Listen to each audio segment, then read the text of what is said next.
Teman-teman, itulah Baiat Aqobah yang lebih dikenal dengan Baiat Aqobah Kubro, yang berlangsung dalam suasana yang diliputi rasa cinta, loyalitas, solidaritas terhadap sesama kaum muslimin, mukminin yang terpencar-pencar menjadi saling percaya, dan juga muncul keberanian dan kepahlawanan dalam menempuh jalan ini.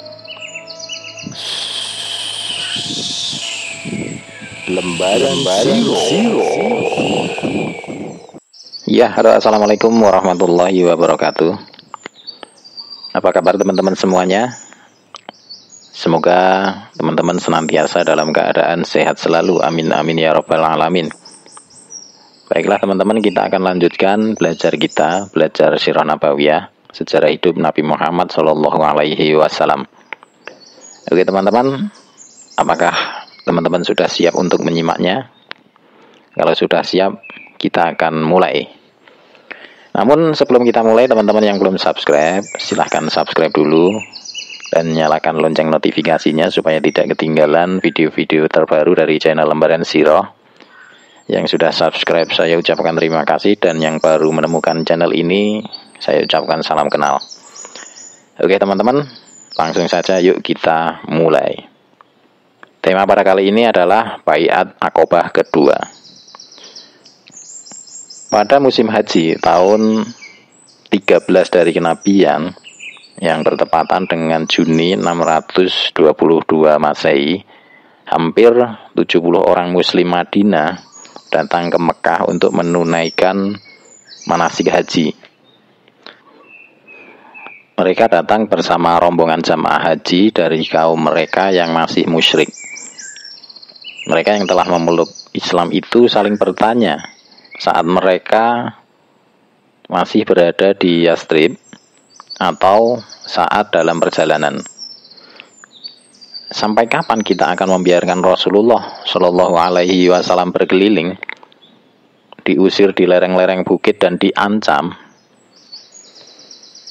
Tatkala tiba di Mekah, terjadilah hubungan secara sembunyi-sembunyi antara mereka dan Rasulullah Shallallahu Alaihi Wasallam yang menghasilkan kesepakatan di antara kedua belah pihak untuk berkumpul di lembah yang terletak di samping Aqobah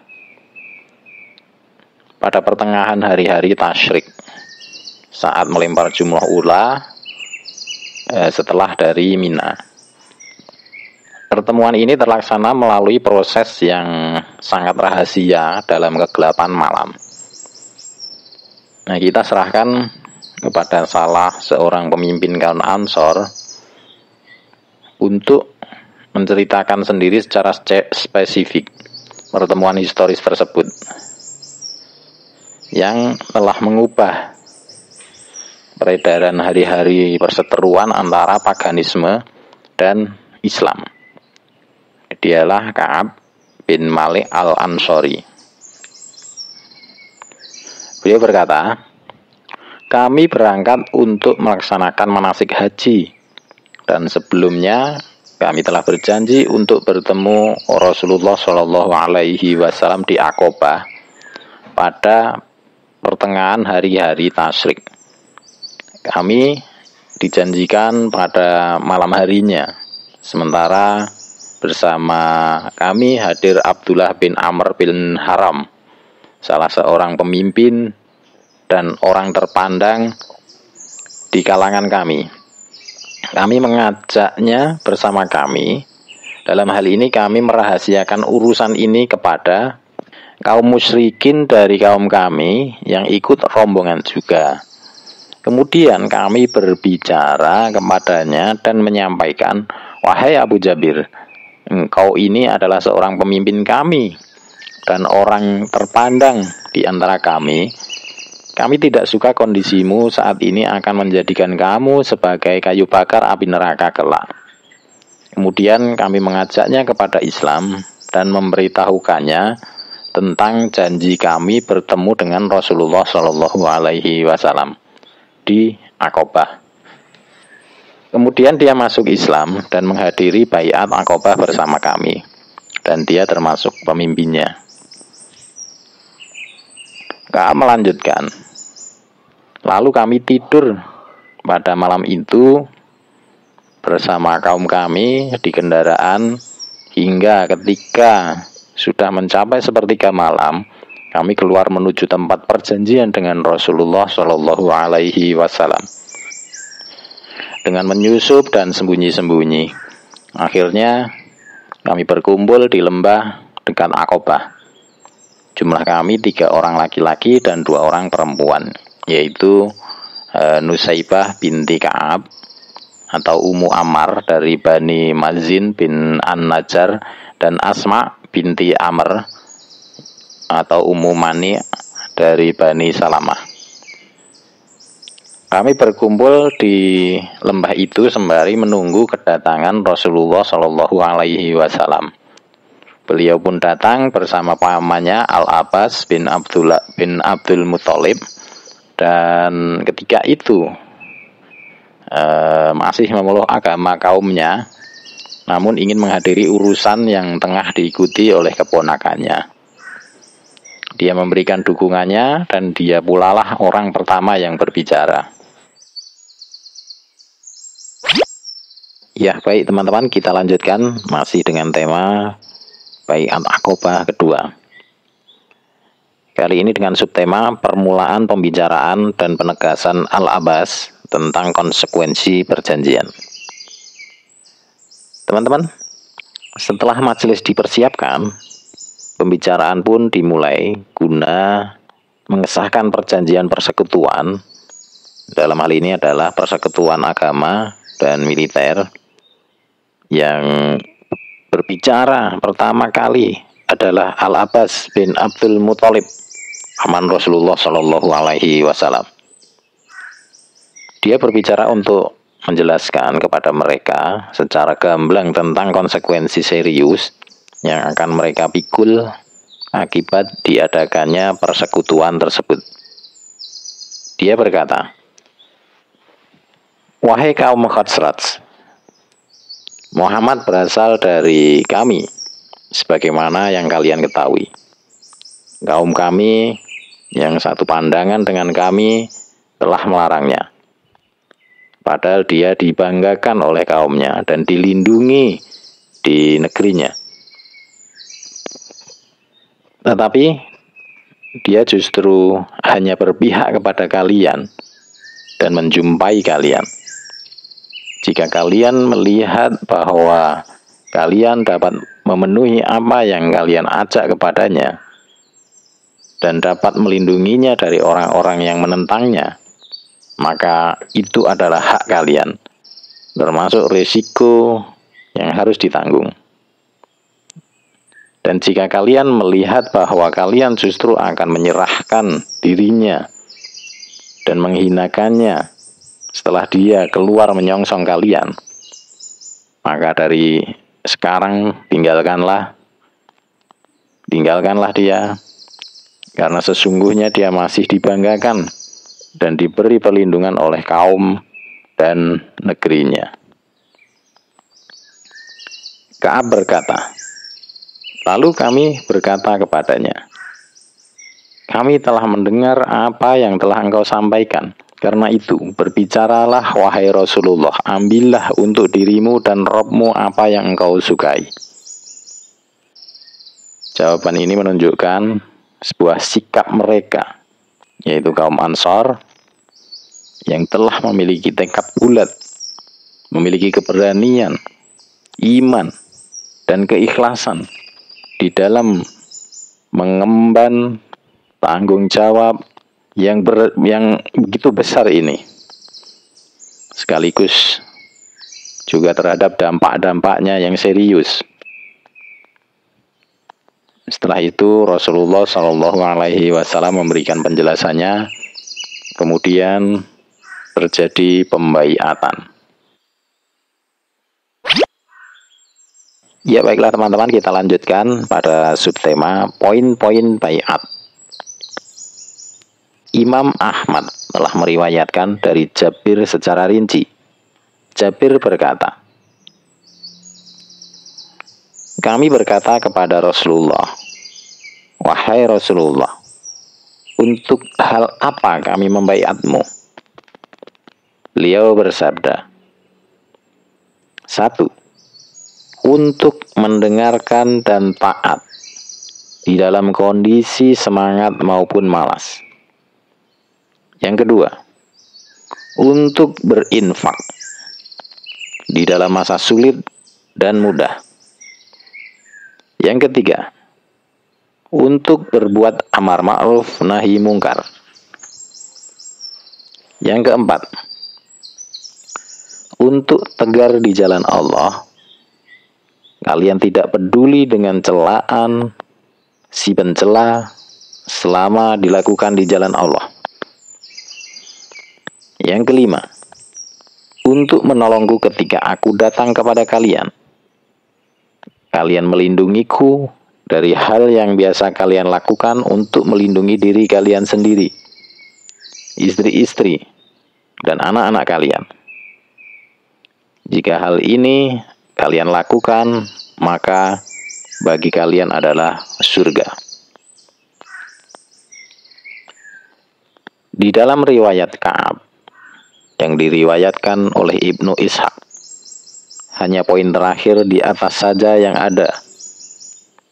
Ka'ab berkata, lalu Rasulullah Shallallahu Alaihi Wasallam berbicara seraya membacakan ayat Al-Quran, berdoa kepada Allah, dan memberikan sugesti mereka untuk masuk Islam. Kemudian bersabda, aku membaiat kalian untuk melindungiku dari hal yang biasa kalian lakukan, untuk melindungi istri-istri dan anak-anak kalian. Lalu Al-Bara' bin Ma'rur memegangi tangan beliau sembari berkata, ya, demi Zat yang telah mengutusmu dengan kebenaran sebagai nabi, sungguh kami akan melindungimu dari hal yang biasa kami lakukan untuk melindungi jiwa dan istri-istri kami. Baiatlah kami, wahai Rasulullah. Kami adalah orang-orang yang mahir dalam berperang dan mengepung musuh. Kami mewarisinya sejak dahulu. Abdul Haytham bin Ataihan menyela perkataan Al-Bara' yang masih berbicara kepada Rasulullah Shallallahu Alaihi Wasallam dan berkata, wahai Rasulullah, sesungguhnya terdapat jalinan persahabatan antara kami dan orang-orang Yahudi, dan kami akan memutusnya. Apakah bila kami lakukan hal ini, lantas Allah memenangkanmu, engkau akan kembali lagi ke kaummu dan membiarkan kami? Ka'ab berkata, lantas Rasulullah pun tersenyum kemudian bersabda, bahkan darah kalian adalah darahku, kehancuran kalian adalah kehancuranku juga. Aku adalah bagian dari kalian dan kalian adalah bagian dariku. Aku akan memerangi orang yang kalian perangi dan mengadakan perdamaian dengan orang yang kalian adakan perdamaian dengannya. Baiklah teman-teman, kita lanjutkan pada subtema berikutnya, yaitu penegasan kembali konsekuensi dari baiat. Setelah pembahasan tentang syarat-syarat baiat selesai dan mereka bersepakat untuk segera melaksanakannya, bangkitlah dua orang laki-laki dari angkatan pertama yang masuk Islam pada 2 musim lalu, yaitu tahun 11 dan 12 dari kenabian. Salah seorang berdiri, lalu dilanjutkan oleh seorang lagi untuk mempertegas kepada para hadirin akan dampak serius yang harus diambil, sehingga mereka tidak hanya sekedar membaiat kecuali setelah benar-benar mengetahui secara jelas tentangnya. Demikian pula, keduanya ingin mengetahui seberapa jauh persiapan para hadirin untuk berkorban dan mendapatkan kepastian akan hal itu. Ibnu Ishaq berkata, tatkala mereka berkumpul untuk berbaiat, Al-Abbas bin Ubadah bin Nadlah berkata, apakah kalian mengetahui untuk apa kalian berbaiat kepada orang ini? Orang ini adalah Nabi Muhammad SAW, teman-teman. Mereka menjawab, ya. Dia berkata lagi, sesungguhnya kalian akan membaiatnya untuk memerangi orang-orang yang berkulit merah dan hitam. Jika kalian nantinya melihat bahwa bila harta kalian musnah karena tertimpa musibah dan para pemuka kalian dibunuh akan menyerahkannya, demi Allah, bila kalian lakukan itu, mulai dari sekarang akan menjadi kehinaan bagi kalian di dunia dan akhirat. Dan jika kalian nantinya melihat akan mampu menepati janji apa yang kalian ajak dia kepadanya, sekalipun harta musnah dan para pemuka kalian terbunuh, maka ambillah dia. Sebab demi Allah, hal itu adalah baik buat kalian di dunia dan di akhirat. Mereka berkata, kalau begitu, kami akan mengambilnya sekalipun harta kami ditimpa musibah dan para pemuka kami terbunuh karenanya. Wahai Rasulullah, apa imbalan terhadap hal itu bila mana kami dapat menepatinya? Beliau menjawab, surga. Lalu mereka berkata, bentangkan tanganmu. Kemudian beliau membentangkan tangannya, lantas mereka pun membayarnya. Dalam riwayat Jabir, dia berkata, maka kami berdiri untuk membayatnya. Lalu As'ad bin Zurarah yang merupakan orang paling muda dari 70 peserta tersebut memegang tangan beliau. Namun Al-Abbas malah berkata, sebentar, wahai penduduk Yathrib, sesungguhnya kita tidak akan sepenuh hati mendukungnya, kecuali kita mengetahui betul bahwa dia adalah Rasulullah. Sesungguhnya membawanya keluar saat ini berarti memisahkan diri dari orang-orang Arab secara keseluruhan, membunuh orang-orang pilihan kalian, dan pedang siap menebas kalian. Karenanya kalian akan bersabar atas hal itu, lalu mengambilnya dan kalian mendapatkan pahala dari Allah. Atau kalian mengkhawatirkan diri kalian celaka, lalu kalian biarkan saja dia, dan hal itu adalah alasan paling logis di sisi Allah. Oke teman-teman, kita lanjutin lagi pada sebuah subtema, yaitu pelaksanaan baiat. Setelah penetapan poin-poin baiat dan mendapatkan kepastian, maka dimulailah suksesi baiat dengan cara saling bersalam-salaman. Setelah mengisahkan ucapan As'ad bin Zurarah tersebut, Jabir berkata, lalu mereka berkata, wahai As'ad, bentangkan tanganmu kepada kami, demi Allah, kami tidak akan meninggalkan baiat ini dan tidak akan membatalkannya. Ketika itu As'ad menyadari betapa besarnya kesiapan orang-orang Ansor untuk berkorban di jalan ini, dan dia pun dapat memastikan hal itu sebagai seorang dai besar bersama Mus'ab bin Umair dan orang yang lebih dahulu mengukuhkan baiat ini. Ibnu Ishaq berkata, Bani An-Najjar mengklaim bahwa Abu Umamah As'ad bin Zurarah adalah orang pertama kali membentangkan tangan baiat ke atas tangan Nabi Shallallahu Alaihi Wasallam. Setelah itu dimulailah baiat umum. Dalam hal ini Jabir berkata, lalu kami mendatangi orang per orang dan beliau mengambil baiat kami untuk memberikan surga bagi kami dengan hal itu. Sedangkan baiat yang dilakukan oleh dua orang wanita yang menyaksikan kejadian itu adalah dengan ucapan saja. Sebab Rasulullah Shallallahu Alaihi Wasallam tidak pernah menyalami wanita asing sama sekali. Ya teman-teman, kita lanjutkan pada subtema berikutnya, yaitu 12 orang sebagai wakil kaum.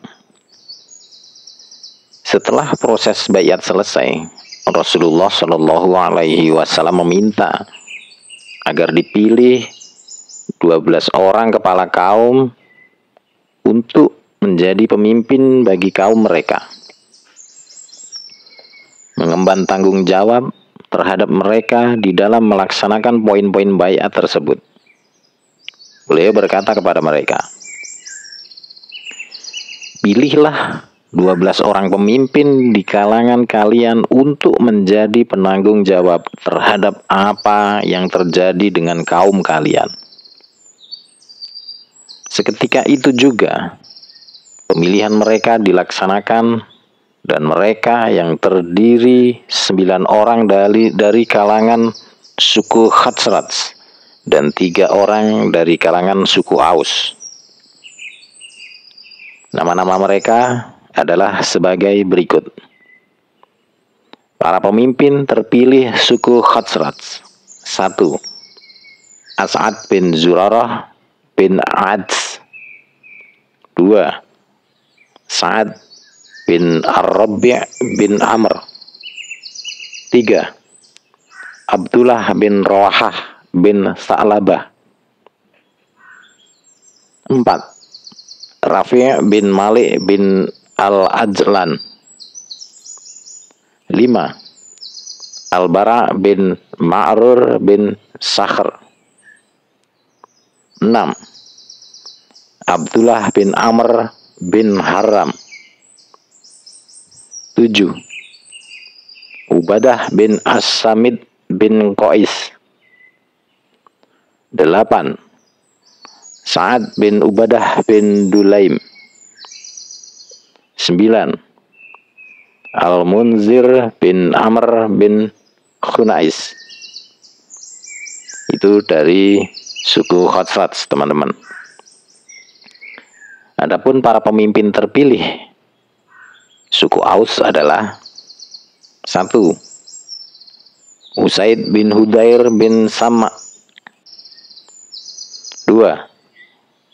Sa'ad bin Khaitsamah bin Al-Harith. 3. Rifa'ah bin Abdul Munzir bin Zubair. Setelah pemilihan para pemimpin terpilih tersebut selesai, Nabi Shallallahu Alaihi Wasallam mengambil perjanjian lain terhadap mereka ini sebagai para pemimpin pilihan yang diserai tanggung jawab. Beliau bersabda kepada mereka, kalian bertanggung jawab terhadap kaum kalian sebagaimana yang pertanggungjawaban kaum Hawariyin terhadap Isa bin Maryam. Sedangkan aku adalah penanggung jawab bagi kaumku, yakni kaum muslimin. Mereka berkata, ya. Oke teman-teman, kita lanjutkan pada sebuah subtema, yaitu setan membocorkan pelaksanaan perjanjian. Setelah perjanjian selesai dan para peserta hampir saja membubarkan diri, salah satu setan mengetahui pelaksanaan baiat tersebut. Namun karena ia baru mengetahui pada detik-detik terakhir suksesi dan tidak mungkin menyampaikan kepada para pemimpin Quraisy mengenai berita rahasia ini, sehingga mereka dapat menyerang secara mendadak orang-orang yang berkumpul di lembah itu. Setan tersebut berdiri di puncak bukit sembari berteriak dengan suara yang tidak pernah sekencang itu. Terdengar, "Wahai para penghuni rumah, apakah kalian ingin mengetahui Muhammad dan para penganut Syabi'ah yang bersamanya?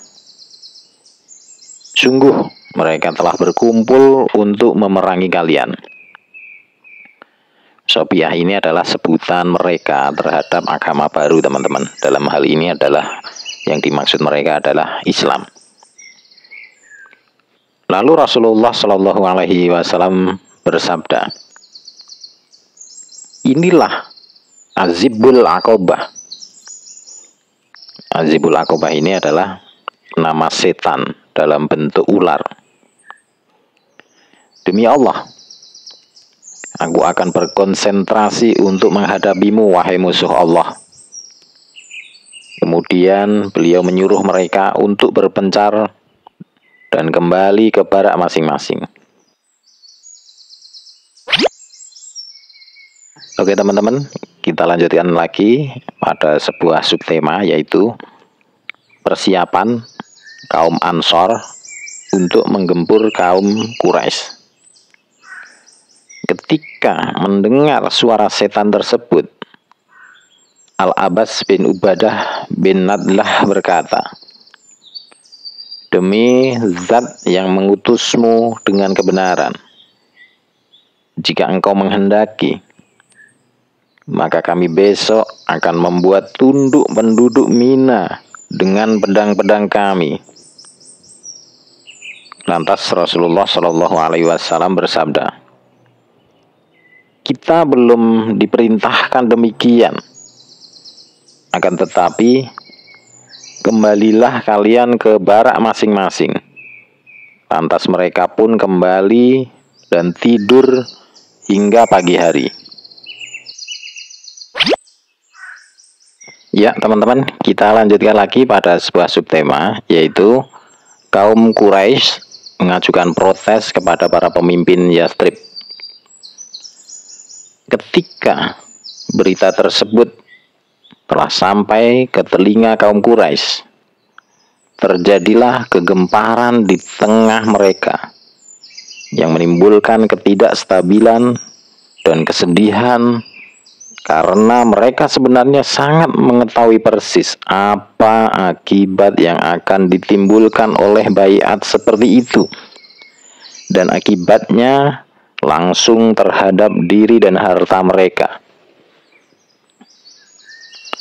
Saat pagi menjelang, berangkatlah rombongan besar yang terdiri dari para pemimpin Mekkah dan para penjahat kelas kakapnya menuju perkemahan penduduk Yastrib guna mengajukan protes keras atas pelaksanaan baiat ini. Mereka berkata, "Wahai orang-orang Khazraj, sesungguhnya telah sampai berita ke telinga kami bahwa kalian telah mendatangi teman kami ini untuk kalian bawa keluar dari belakang kami dan membaiatnya dalam upaya menyerang kami. Sungguh demi Allah, tidak ada satu perkampungan pun di perkampungan yang dihuni bangsa Arab yang lebih kami benci bila terjadi perang antara kami dan mereka selain pada kalian." Orang-orang yang belum masuk Islam dari suku Khazraj, yang memang tidak tahu tentang baiat tersebut karena dilakukan dengan sangat rahasia dan di bawah kegelapan malam, mereka ini langsung bangkit dan bersumpah atas nama Allah, "Tidak terjadi hal seperti itu dan kami tidak mengetahuinya." Akhirnya mereka menghadap Abdullah bin Ubay bin Salul yang langsung mengatakan, "Ini berita batil. Bukan seperti ini kejadiannya kaumku. Tidak akan ada yang berani lancang terhadapku seperti ini. Andai kata aku berada di Yastrib, niscaya kaumku tersebut tidak berani berbuat seperti itu terhadapku hingga menunggu perintahku dulu." Sementara itu, kaum muslimin di kalangan mereka satu sama lain saling melirik, kemudian membungkam diri. Tidak seorang pun dari mereka yang berbicara, menyanggah, ataupun membenarkan. Pada pemuka Quraisy lebih cenderung membenarkan kaum musyrikin, lalu pulang dengan tangan hampa. Ya teman-teman, baiklah kita lanjutkan pada subtema yang terakhir, pada tema perjanjian Aqobah kedua ini, dengan subtema yaitu kepastian berita bagi Quraisy dan upaya mengusir para peserta baiat. Para pemimpin Mekah akhirnya pulang dalam kondisi kurang yakin terhadap kebohongan berita tersebut. Karena itu, mereka masih melacak terus informasi tentangnya dan mengkajinya secara seksama, hingga akhirnya mereka yakin bahwa sebenarnya berita itu benar adanya dan pembaiatan itu benar-benar telah terjadi. Berita tersebut diketahui setelah para jamaah haji pulang ke negeri mereka masing-masing. Para pasukan berkuda kaum Quraisy bergegas menguber orang-orang Yathrib. Namun, semua ini ibarat nasi telah menjadi bubur. Hanya saja rupanya mereka sempat memergoki Sa'ad bin Ubadah dan Al-Munzir bin Amr, lalu langsung mengusir mereka. Terhadap Al-Munzir, mereka tidak dapat berbuat banyak. Sedangkan terhadap Sa'ad, mereka menangkapnya, kedua tangannya diikat di lehernya dengan tali kendaraannya. Mereka memukul, menyeret, menjambak rambutnya hingga memasuki kota Mekah. Tak berapa lama, Al-Mut'aim bin Adi dan Al-Harits bin Harb bin Umayyah datang membebaskannya dari tangan mereka. Hal ini dapat terjadi karena Sa'ad pernah memberikan perlindungan kepada kafilah kedua orang tersebut untuk lewat Madinah.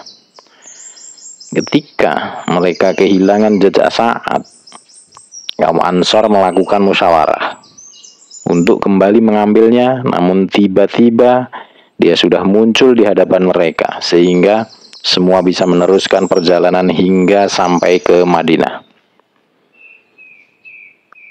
Teman-teman, itulah baiat Aqobah, yang lebih dikenal dengan baiat Aqobah Kubro, yang berlangsung dalam suasana yang diliputi rasa cinta, loyalitas, solidaritas terhadap sesama kaum muslimin, mukminin yang terpencar-pencar menjadi saling percaya, dan juga muncul keberanian dan kepahlawanan dalam menempuh jalan ini.